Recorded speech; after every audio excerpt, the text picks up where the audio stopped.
Hi, and welcome to Pod Live, the channel for the die-hard fans. All 12 of you. So I wanted to give you guys a quick look behind the curtains on how I made the Eternal Waltz music video.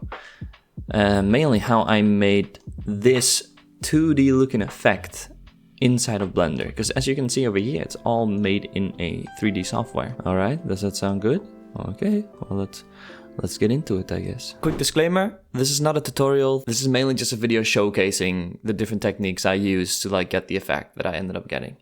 But if this video gets what's reasonable, over 20 likes and some comments asking me, then I will make a more in-depth tutorial about certain elements of the video. So just let me know if you want to see that. Yeah, that's it. Back to the video. So obviously I started off with using a bunch of reference, as you can see over here.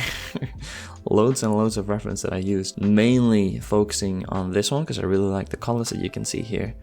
But also just composition wise and looking at these other drawings, how they pose their characters and how they use Greek symbolism in the background and stuff like that. So how do we go about creating this style in a 3D software?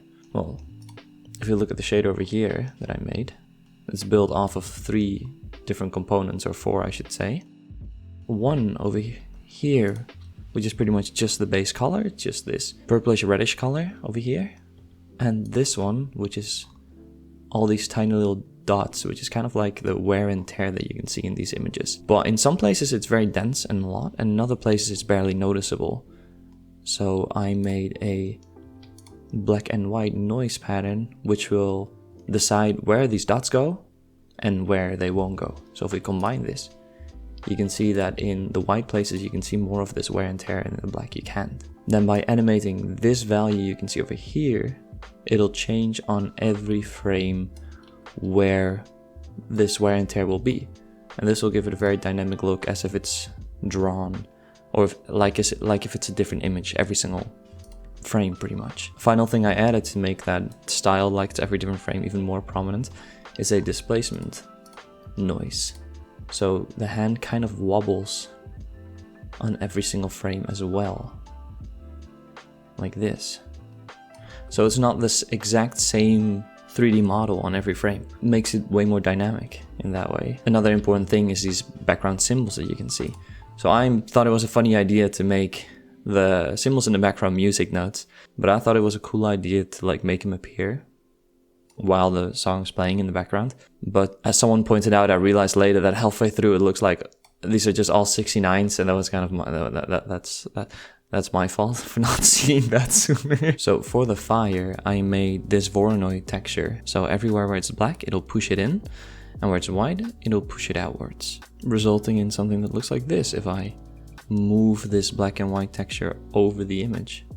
So another fun scene to look at, I think, would be this one with the animated character. So if I did my job successfully, you would assume this to be a 2D animation when you look at it in the video. However, everything is actually made in 3D, as you can see here. Only the wings are animated by hand, frame by frame. And the funny thing about, being animated in 3D is that everything that's not in view of the camera will look absolutely horrible. So if we watch the animation being played outside of the perspective of the camera, it'll look something like this, which looks absolutely horrendous. But none of that matters, because all you can see is his upper body, as you can see on the left here, which looks fine. Very cool, guys, very cool. So the last scene I wanted to talk about was this scene, where the pinecone falls through these twigs. Because there are so many unique individual twigs here that I did not want to make these by hand one by one. So I made this system in something called geometry nodes, which is a node-based modeling system. It's a little more complicated to get into, but it's pretty much doing 3D modeling with maths and coding. So if we take a look at what we got over here, we can control stuff like the thickness of the twigs, or I can change the amount,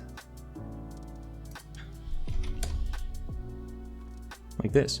And the coolest part about this is once I've set up this system, all I have to do is draw a line like this, and it'll completely create this twig for me.